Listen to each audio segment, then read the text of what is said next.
I was at Wheeler's this morning, and they were asking the question to the guys that sit there at breakfast in the morning. Well, they won a national title. What do you expect now? Win it again. I mean, what do we expect? One guy hit me and said, Coach, I'm with you, win or tie. You know that. And one of the guys said, we need to win another national title in basketball. Coach, what do you think? I said, I'm very confident we can do that. I think Matthew has a great shot to do that. Let me, just a couple things. You know, we talk about the Kentucky effect. And what I have found out over these 3 years, I'm not sure that I'm in the business of basketball. It ends up being I'm in the business of helping families. It's incredible. I walk in homes, and you got to understand, we're talking about generational poverty. We're talking about I'm not talking 10 years, generational lack of college education in a family, ever. Now, I walk in homes and I look around and I have a great feeling. It's not going to be like this long. And, you know, we are a players first program. It is about them. And I've said it for 3 years, and there were some of you in this room that didn't like that I said that. This is about this program, not about them first. No, it's about those players. It's about Louis. It's they build it, and they take it where we hope we all can be with it. Last year, a team, they dragged us, would you say? They dragged us. They said, you can't do it with young players. This is all a smokescreen. I guess maybe you're right, I don't know. Well, they don't go to class. We had a 3.2 grade point average. We had 9 players over a B average. Anthony Davis left with a 3.7 grade point average. You can do both.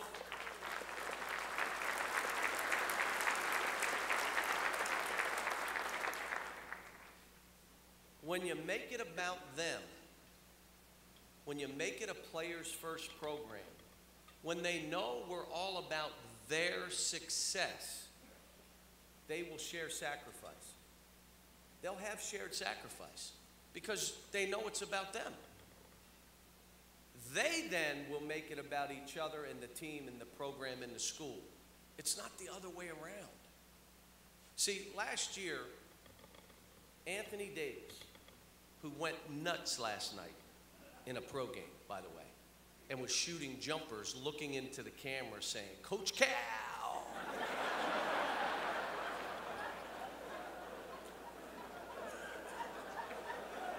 As though I held him back. #1 pick, gold medalist. What? Yeah, we really held you back. You were going to be the 1 pick, the 2, and the 3? I mean, what? But do you know, for us, he took the 5th most shots on our team. The best player in the country took the 5th most shots on their college team. Shared sacrifice. Kidd-Gilchrist took the 4th most shots on his college team. He's the #2 pick in the draft. What? Darius Miller started the year before, was the MVP of the SEC tournament, and accepted coming off the bench. He went from an undraftable player to being our 6th man and being drafted. So he benefited. Shared sacrifice. How about Terrence and Duran coming back and being able to step back and let those other kids shine? Or would they have said, this is my team? Not about that. It's my turn. They never did it. Marcus Teague had to learn the position. Would you agree? Early on? Well, he was in high school. Don't you understand? He shot it 25 times a game in high school. He thought he was going to come here and do it. So it didn't work, and kid, you got to. And all of a sudden, he gives up, he shares, he's part of the sacrifice, and he benefits.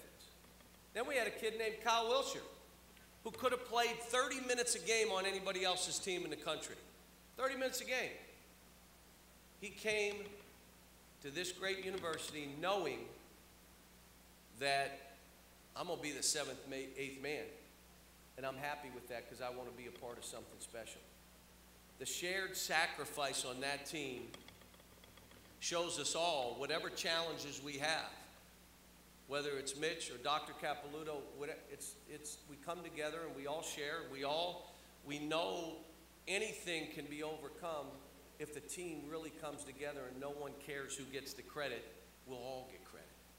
What a great lesson for all of us.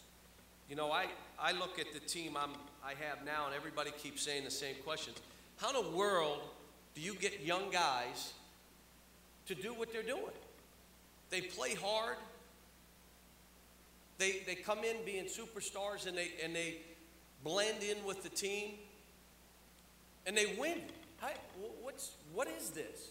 Well, we undersell in recruiting. It's not for everybody. We undersell and we over-deliver. Kids come here, you're going to get better. We don't tell them how much better. You went from undraftable to draftable.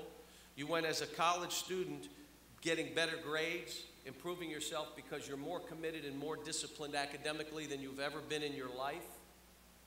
That we won't settle for anything less than your best. It's hard, tough path. Second thing is we get them to recruit each other. I'm hoping we've got a couple guys on the phones today making calls to other kids because then they all want to be here together. They're recruiting each other. And lastly, this is for all of us, we all have different strengths and weaknesses. My suggestion to you, if you want to have great joy in your life and have great success, play to your strength. Whatever you do well, whatever your passion is, whatever you love, do that. You know that's how I coach? Kidd-Gilchrist, you are a slasher, slash. Every once in a while, shoot a jumper just to make them know you can. Now, if Michael tried to shoot 25 jumpers a game, what? Anthony Davis, you can really dunk. So dunk. Keep dunking. And you know what else you do? Really block shots. So why don't you block a lot of those? Now, to keep them honest in the post, we're going to give you a little jump hook. And we're going to keep them honest that you can play in the post and you can do it.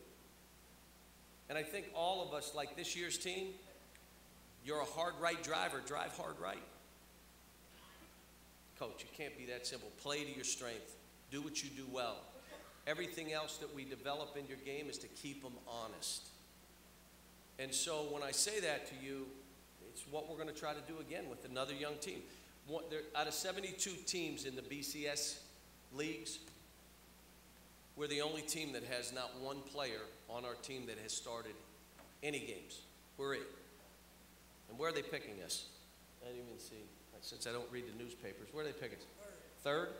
Come on. What? We got all new players. I don't even know how we're going to play right now. You know, the other thing when we're coaching this is a new era. I don't believe in one and done. I don't like it. Why? You think I'm a moron? I would like these kids 3 and 4 years. Are you crazy? You think I want them 1 year? Then I got to regroup and go another? But if it were your son and he were Anthony Davis, would you have wanted me to convince him to come back to school and maybe get hurt, maybe not? Or let him go? And then what we do in the home, they commit to their families that they'll come back and finish up their degree over a period of time. They all do it. Why are your kids doing so well academically? Because they commit to it when we recruit them. You're not here just to play basketball. You're here to grow as a human being. The love of learning, the love of reading. An educated man will not get robbed or fooled. Uneducated man always does. Educate yourself. So, you know, as I look at this team here, have no idea how we're going to play.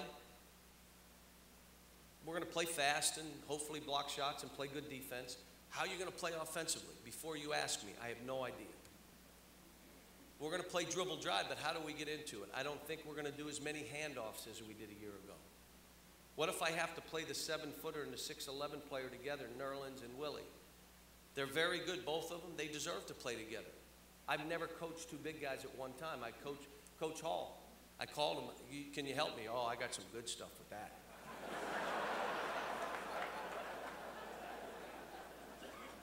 So, you know, I don't make any promises to any recruits or any fans, or I just tell you we're going to work really hard. We're committed to doing it right. We're committed to players, being a players first program and seeing their growth. Isn't it fun, though, for you all to watch a player from the beginning of the year to the end get better? I mean, really, isn't that like, I can't believe he's doing that. I mean, well, when you make it about them, that's the kind of stuff what happens. And again, Matt, you know, you can probably let you recommend who's going to run this next year, but, you know, the program in this town, they got a good program now. They're 1 or 2 in the country and deserve it. They're well coached. They play hard. It's going to be a war down here when we play. I just hope my young guys can bang it around and see what we can do. But, you know, there's no disrespect from us with their program. There isn't. And like I said, Rick Pitino's a great coach. He coached at Kentucky and won a national title. And I don't root against him, and I would tell you here, don't root against him. One game I root against him when we play, and then I'm rooting hard against him. But other than that, it's two different programs. And us playing in the Final Four against them, that was great for our state, would you say? It was great for our state. And maybe this coming year, it'll be 1 day or 2 later that we're playing them again. Wouldn't that be great? And then if we win them, that would be even better.